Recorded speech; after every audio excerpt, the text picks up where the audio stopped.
Brothers and sisters, friends, President Biden, we are so honored that you chose Madison to highlight the astounding progress that you have made after some of the toughest years that this nation has ever faced.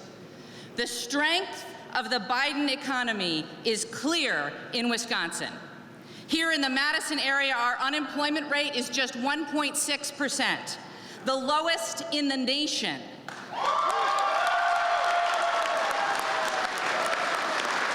That means that workers have better wages, more choices, and more power in our economy. President Biden's policies and legislative accomplishments, including ARPA, Bill, and IRA, have been transformational. After a 30-year struggle to create rapid transit in Madison, it is finally happening. With direct support from the Federal Transit Administration, we broke ground on the east-west bus rapid transit line, which will provide more frequent service for riders and connect them to jobs. We just placed an order for 46 electric buses that will reduce emissions and improve air quality and public health for all of our residents. And these infrastructure improvements are accompanied by good-paying union jobs. From the LIUNA workers who will help build the BRT to the Teamsters who will operate it, it's all happening due to the President's leadership and partnership. Thank you so much, Mr. President. And we are investing in human capital too. ARPA funds allowed us to support the city's future Black Business Hub to help address disparities in business ownership by providing a space to incubate, accelerate, and network. And they allowed us to connect 900 young people to employment opportunities over the past 2 summers. Mr. President, I welcome your calls for Congress to build on this progress by passing legislation that will help grow the economy, as the President says, from the bottom up and the middle out, ensuring that no one gets left behind. Washington, that's right. Washington must take action to help cities by addressing homelessness, expanding services for mental health, and protecting our civil rights, our reproductive rights, and especially our voting rights.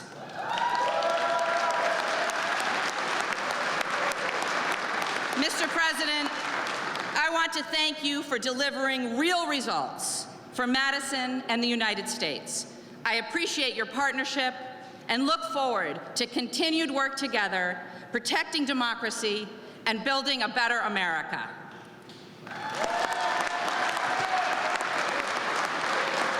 And now, brothers and sisters, please join me in welcoming my friend and our Congressman, Mark Pocan.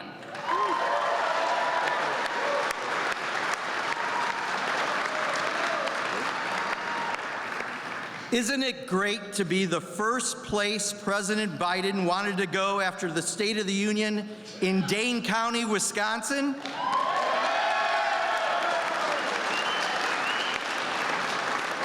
We are so honored to be visited today by President Joe Biden. The last 2 years have been crazy busy, with the Democrats narrowly in charge of the House and Senate, and Joe Biden in the White House. We got a ton done. First, we passed the American Rescue Plan that helped us reopen the U.S. economy from COVID. Then, after 4 presidents of both parties talking about investing in the nation's much-needed infrastructure, it was Joe Biden that actually got it done.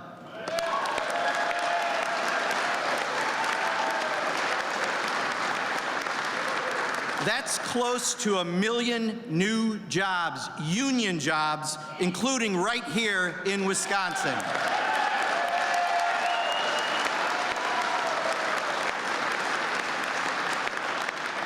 We passed the CHIPS Act so we can start making crucial items like computer chips right here in America instead of overseas, that's even more family-supporting jobs created by Democrats.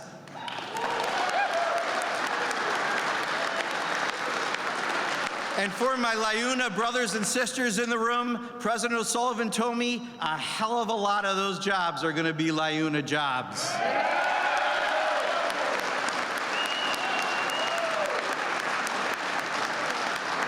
And finally, we passed the Inflation Reduction Act, which is lowering the cost of health care for Americans, including prescription drug prices, capping the cost of insulin, and reducing student debt. Any one of these bills would have been the biggest done in any previous session that I've been in Congress. But with Joe Biden as president, we did all 4 bills in one session.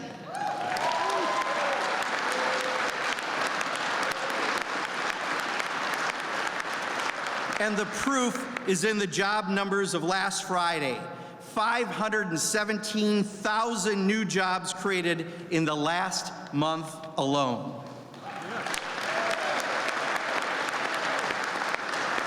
Now, there's a new majority party in the House.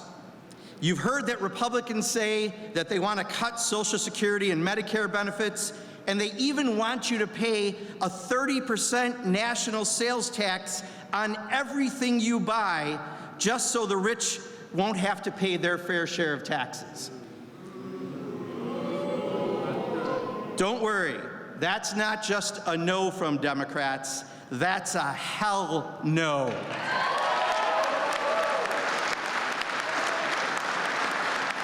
And with Joe Biden in the White House and Democrats retaking the House majority in 2024, we will get the rest of the president's agenda done. Affordable health care, paid leave, the child tax credit, and a whole lot more. The great Midwesterner Paul Wellstone used to say, "We all do better when we all do better."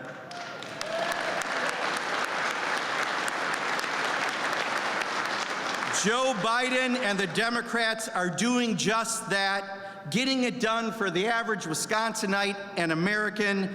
Thank you, President Biden. We are better off as a nation thanks to you. Welcome to Wisconsin.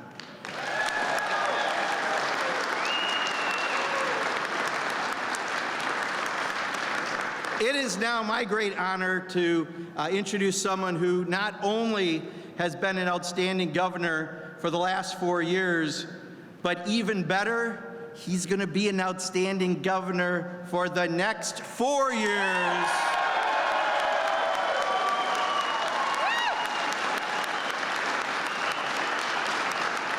Let's show the president how much we love him, Governor Tony Evers. Thank you. Thank you all.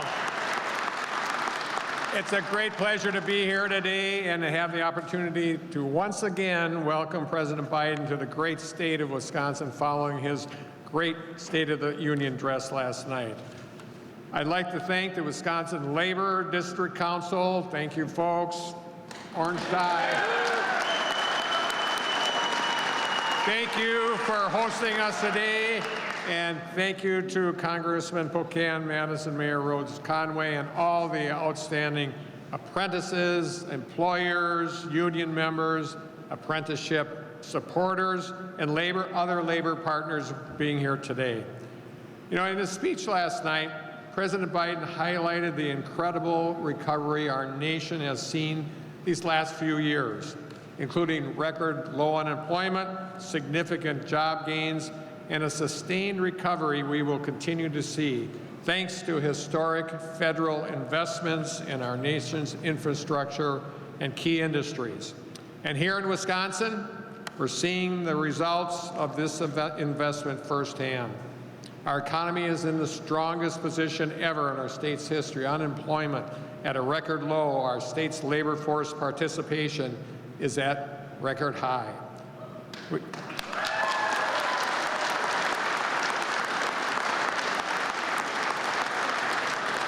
We've already delivered the largest tax cut in state history and kept more money in Wisconsinites' pockets And we're going to continue to cut taxes to the middle class, not the wealthiest among us.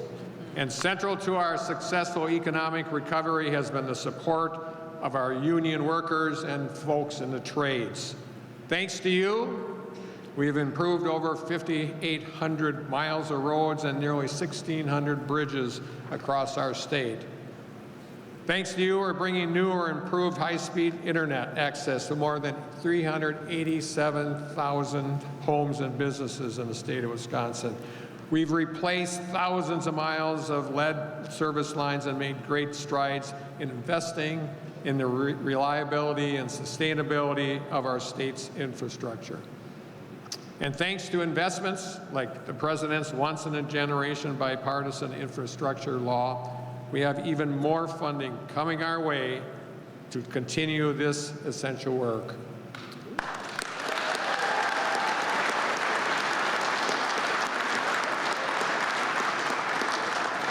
But we've got a lot of work to do, folks. We need to bolster the middle class. We need to maintain our economy's momentum. And we need to reduce barriers to work and recruit and retain talent to address our workforce shortages.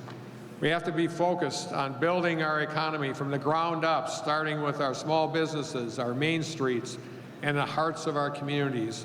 The President believes the best way to grow the economy, create good-paying jobs, and lower costs for families is by supporting workers and investing in people, and on that we certainly agree. From expanding clean energy jobs and bolstering manufacturing to replacing lead pipes and expanding high-speed internet, to making health care and mental health care more affordable and accessible, together we are building the sort of future that we want for our state and our country.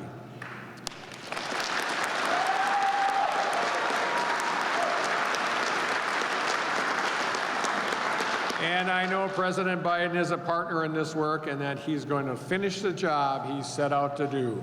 So with that, let's get to work, folks. Thank you. Thank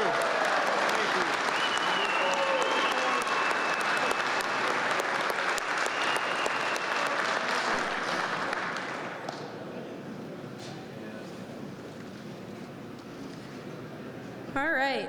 Good afternoon, everyone. Welcome to the Wisconsin Laborers Training Center. My name is Sarah Varga, and I'm a proud apprentice and member of the LiUNA Local 464.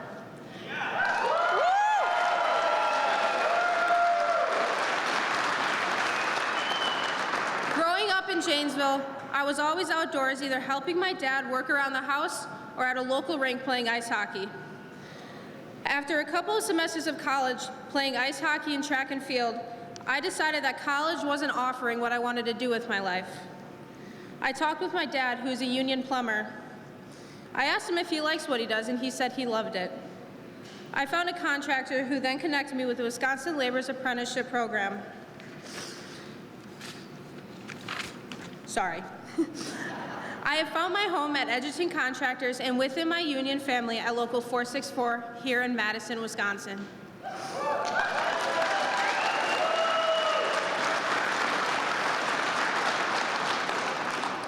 Working as a union laborer has taught me that I do not need a college degree to have a good-paying, family-supporting job with great wages, health care, and a pension.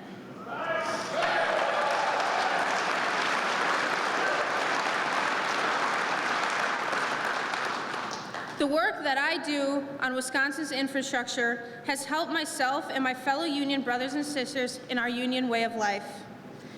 And there has been no greater friend than President Biden when it comes to creating more union jobs, building our roads and bridges, replacing lead pipes, and building renewable energy and high-tech manufacturing facilities. Thank you.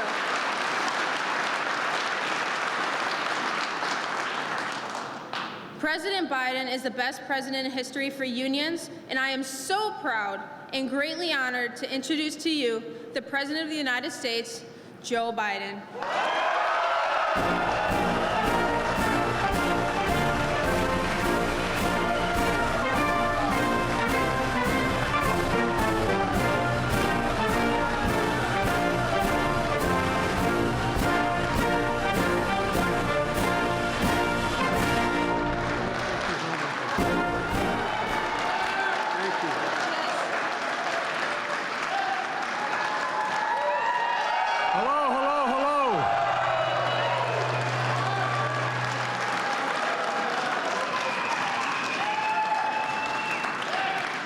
If you have a seat, take one. If you don't, come on up on stage with me.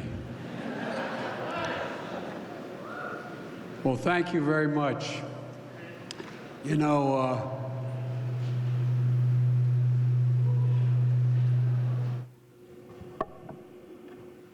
got it over here.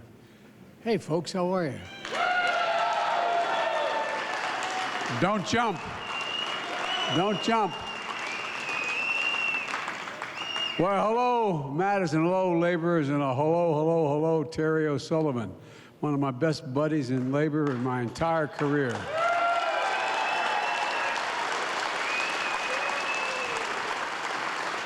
Thing about Terry is whatever he says he does, even when circumstances change. I love the people who say, I'll be there with you, and I say, oh, I can't anymore. Things have changed. Whatever he tells you, he does. Whatever he tells you, he does. And we've been working together since he was 12 years old. No, I'm only joking, but, you know, every time I have a problem in Delaware, Gov, I just go across the river in New Jersey and make sure everything got squared away. You think I'm joking? This is the most reliable guy, one of the most reliable guys in labor or business, and I really appreciate it. So, look, I want to thank Sarah for that introduction. And boy, can she wield a mean hockey stick. I tell you, I was in the back. Reason we were taking a little longer is I have a granddaughter who's a hell of an athlete. She's going to graduate this year from college, but she played lacrosse and field hockey. I mean, excuse me, lacrosse and soccer, all state in both subjects and both sports. And she went off to school and she said, I can't work 40 hours a week in the field and still do well in school. So she decided to stay. I was hoping she'd go pro, but anyway, you know. But I was telling him I introduced her. She reminds me very much of my granddaughter. She even looks like her. At any rate, Madam Mayor, thanks for the passport into town. Appreciate it. Where is she? And there you are. And Governor Evers, you're a great partner, man. You've been a great partner all the way back when I was vice president, even now. I can't tell you how much I appreciate your leadership. I really, really mean it. Thank you. Thank you. And Representative Mark Pocan, a great congressman and a friend, always fighting for working families, and you helped us get so much done for union members in the last couple years. Look, you know, she couldn't be here today, but Tammy Baldwin just fights so damn hard for this state. If I do anything that doesn't start off with the word Wisconsin, I get a note from Tammy. But all kidding aside, she's incredible. Before we get started, I want to take a moment to, on behalf of the American people, our thoughts and prayers go out to the people of Turkey and Syria. You know, the death toll is rising. It's one of the worst earthquakes in that region in over 100 years. And we mourn the loss of so many lives, and we offer our deepest condolences, you know. It's amazing watching these people try to pull out from under this rubble and these terrible built buildings, but although the earthquake was incredibly powerful, significant aftershocks, and a second quake. But you see dads or moms pulling little babies out from underneath this rubble. So many people dying.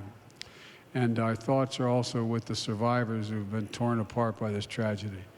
As I told President Erdogan, and I called him immediately when the first quake hit, that the United States is offering our full support, rescue and recovery teams and our NATO ally, deploying teams for the U.S. Agency of International Development, drawing additional resources, including our armed forces in Europe to assist Turkey's teams on the ground.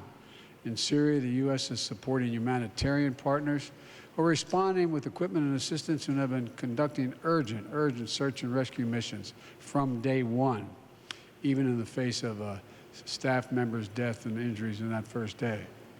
The United States is a leading donor across all the areas of Syria, no matter who controls the territory.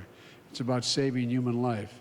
We remain steadfast in our commitment to supporting the people of Turkey and Syria in this time of need. Last night I reported on the State of the Union. It is strong. It is strong. And it's strong because of you. Because the soul of the nation is strong. The backbone of this nation is strong, and the people of this nation are strong. And I've said so many times, often told the Democrats and Republicans, we can actually work together. We actually work together. All the things we did were bipartisan, all the major initiatives. And besides, I signed over 300 bipartisan bills beyond the big ones. Folks, look, last night, I said if we couldn't work together last Congress, if we could work together last Congress, there's no reason we can't get things done as well this Congress. And I mean that. You know, people sent us a clear message. Fighting for the sake of fighting gets us nowhere. We're getting things done. It's always been my vision for this country. Today I'm here to talk about one part of that vision, the economy that works for working people. This is a blue-collar, blue change we're seeing. You know, an economy where we're building, we've built more in the last 2 years since I've taken office than you can imagine. We've created 12 million new jobs, 500,000 jobs just last month. We've created more jobs in 2 years, than any president's created in a single 4-year term. Look, unemployment rate is 3.4%, a 50-year low. Gas prices are down more than $1.50, and we're going to make sure the oil companies start playing their honest role. It's going to go down further. Inflation has fallen 6 months straight. Inflation is coming down. Take-home pay of workers is going up slightly. Manufacturing is rebounding at the fastest rate in almost 40 years. The economy is growing at a solid clip. Folks, I hate to disappoint them, but the Biden economic plan is working. It's working.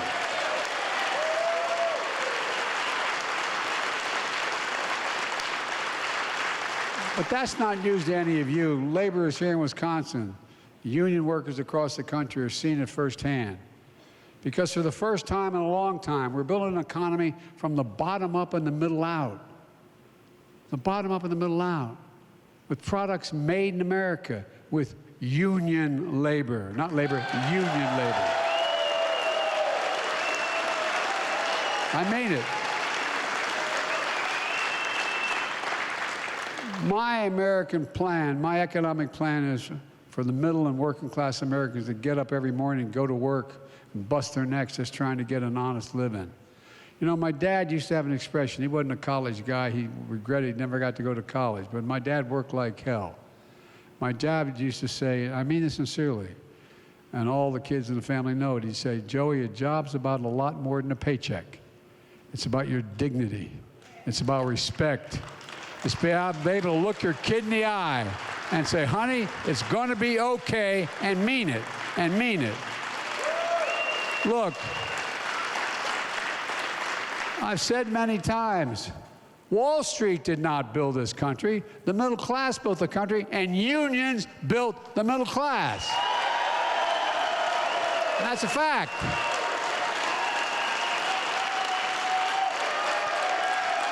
For real. That's the God's truth. And by the way, and now you're rebuilding the country. I signed a once-in-a-generation investment in putting Americans to work rebuilding our national infrastructure. It was bipartisan. Republicans signed on to it too. Not all of them, but it was enough to get it passed.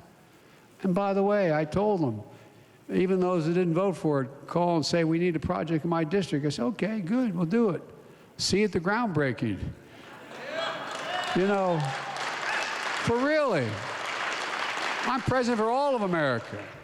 You know, at the Port of Green Bay, we're helping turn an old water plant site into a new port terminal. Going to create thousands of jobs over time. This is a big deal. You know, we're just up the road in Columbia County, just up the road. Funds from the infrastructure are going to replace the Wisconsin River Bridge. Here in Madison, the mayor can tell you we're using the funding to buy 46 electric buses, replacing dirty diesel buses that are bad health for the environment. Each of these projects means jobs for laborers, plumbers, pipe fitters, electricians, carpenters, cement masons, iron workers, and so many more. These are good jobs, jobs you can raise a family on. And most don't require a college degree, jobs where people don't have to leave home in search of an opportunity. But they do require at least 4 years of trained apprenticeships. which is one of the reasons the United States has the best trained workers in the world like you.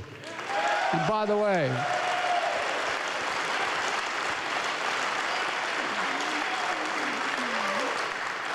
the vast majority of Americans don't know that. We ought to tell them, keep telling them. Every time they say, why are you so pro-labor? Because you're the best workers in the world. And they say, how's that? Nobody decides, I want to be a laborer, I want to be a plumber, I want to be an electrician. It takes you 4 years, busting your neck, basically going back to school to be able to become certified. That's why you're the best. You're the best educated in what you do. I really mean it. I spoke with members of the Business Roundtable, the big business guys. And they asked, why am I so pro-labor? Because you save them money. What you do lasts. What you do lasts. And through the American Rescue Plan, we're funding workforce development programs, including $128 million here in Wisconsin, so American workers are prepared to compete in the economy we're building. This is a blue-collar blueprint to rebuild America. And we're also doing something that for years people just talked about. We're going to buy American for everything we build. Last night, I announced we're proposing new standards to require all construction materials used on federal infrastructure projects be made in America. American lumber, American glass, American drywall, American fiber optics, American roads, bridges, highways made with American products. My first 2 years in office, we've created 800,000 manufacturing jobs. Where? I mean it sincerely, jobs you can live on. Where is it written America can't lead the world in manufacturing again? I didn't see it written anywhere. Our economic agenda has ignited a new manufacturing boom. Just outside of Madison, Arrowhead Pharmaceuticals is going to hire 250 workers in a drug manufacturing facility. Georgia Pacific is committed to a major expansion of the Green Bay paper production facility, bringing in 100 new employees and hiring 500 construction workers. For decades, we've imported products from abroad and sent jobs overseas because they thought it was cheaper to have the cheaper labor. Now America's exporting product overseas and creating jobs here at home.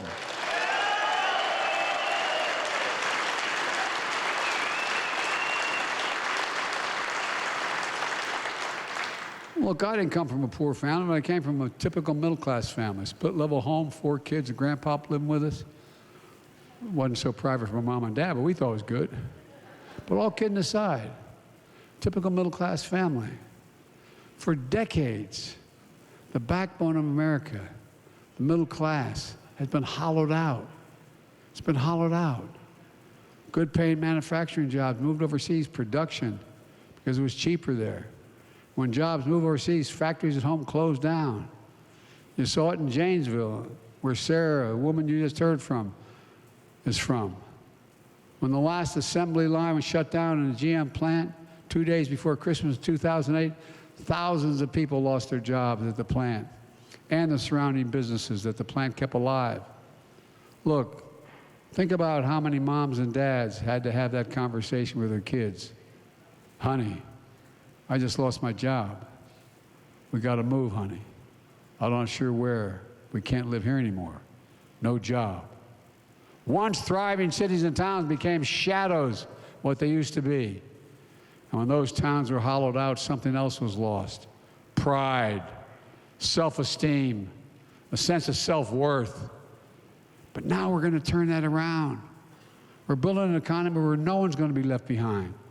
My economic plan is about investing in places, people that have been forgotten.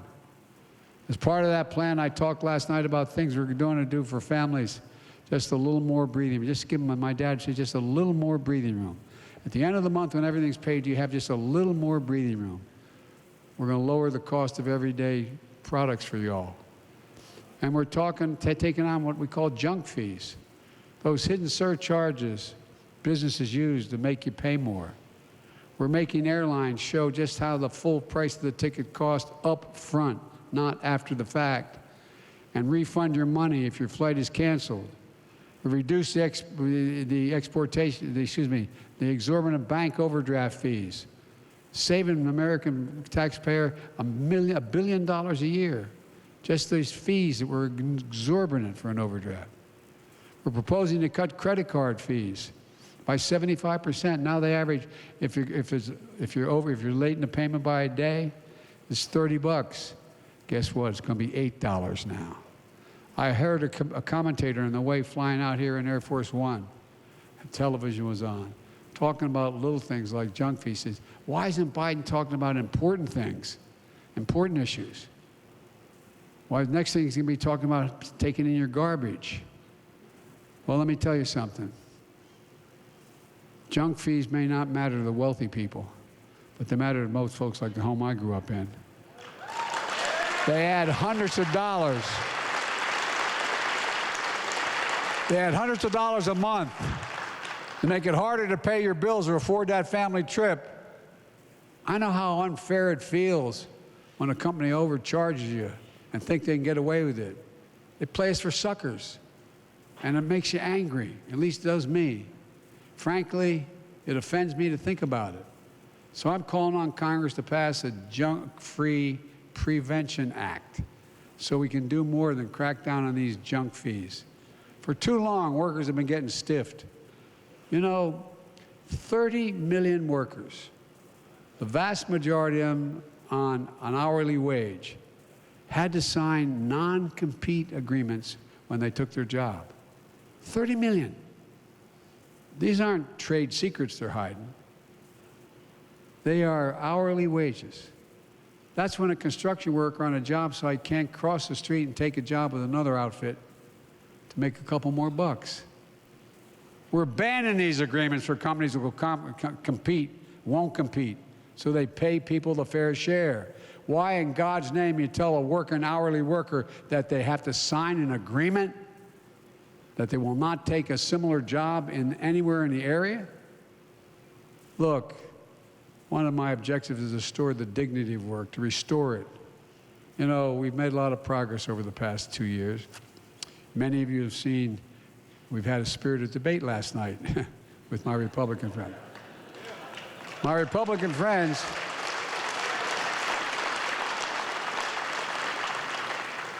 they seem shocked when I raised the plans of some of their members and their caucus to cut Social Security. And Marjorie Taylor Greene and others stood up and said, liar, liar. Reminds me of liar, liar, house on fire, yeah? Well, guess what?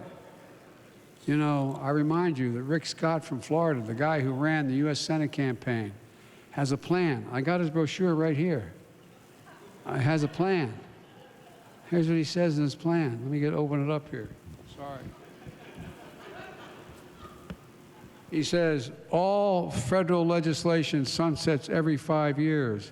If the law is worth keeping, Congress can pass it again. Social Security, Medicare, Medicaid. And by the way, you have a senator named Ron Johnson. Ron Johnson on Social Security and Medicare, quote, we should transfer everything, so we have to consider everything every year. Come on, man. And then we found there was there's a senator named Mike Lee who was also yelling, liar, liar, house on fire kind of stuff last night. Well, I didn't even know this, but they played a video showing him. He said, when I said I didn't say the whole part. I said, leading Republicans want to cut Social Security and Medicare. And so they played last night something I didn't even know existed. A video of him saying, I'm here right now to tell you one thing you probably never heard from a politician. It'll be my objective to phase out Social Security, pull it up by its roots, get rid of it. Then he had, I'm quoting this now, Medicare and Medicaid are the same sort. They need to be pulled up. Sounds pretty clear to me. How about you? But they sure didn't like me calling them on it. Look, a lot of Republicans, their dream is to cut Social Security, Medicare. Well, let me just say this. It's your dream, but I'm going to, my veto pen, make it a nightmare. But here's actually the good news. There's a lot of good Republicans. I found it interesting. When I called them out on that last night, it sounded like they agreed to take these cuts off the table. Remember I said, no, I'm serious. Remember what I said? I said, so you're not going to cut it, huh? No. I said, okay, we got a deal. Well, I sure hope that's true. I'll believe it when I see it and their budget's laid down with their cuts they're proposing. But it looks like we negotiated a deal last night on the floor of the House of Representatives. Seriously, you see them all standing up saying, we're not going to cut anything. Well, that's good. Because, by the way, we got a lot of good bipartisan stuff done in the previous year. Why can't we do it again? Here's the bottom line. All of you have been paying in the system every single paycheck you've had since you started working. These benefits belong to you, the American worker. You earned it. And I will not allow anyone to cut them, not today, not tomorrow, not ever, period.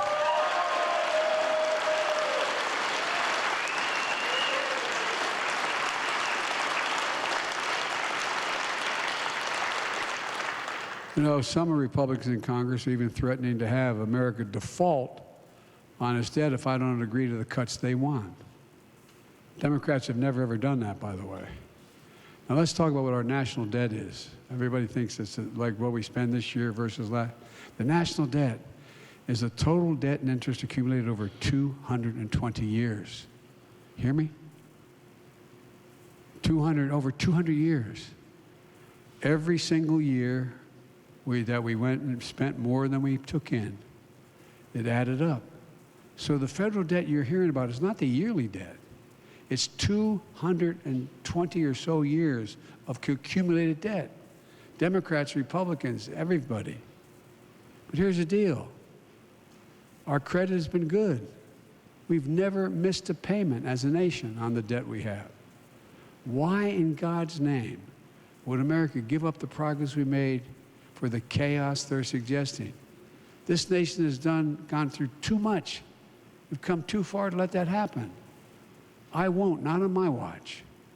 And while there's more work to do, it's clear our plan is working because of the grit and resolve of the American worker. And I'm not trying to just be nice to you. I've been saying this my whole career. We're going to keep lowering costs for families. We're going to keep putting shovels in the ground to rebuild our infrastructure, our supply chains, and manufacture more here at home. You know, in the communities across the country that were too easily written off for dead, we're going to see not only jobs and economic opportunity return, but a sense of pride. I'm from Scranton, Pennsylvania. I was raised in a little steel town called Claymont, Delaware. There's no more steel being made. Scranton, because of coal, everyone's from Scranton. And just like you're going to see here in Wisconsin, we're going to make sure that what we do is we rebuild these communities. Let me close with this. I've long said it's never been a good bet to bet against America, not a joke.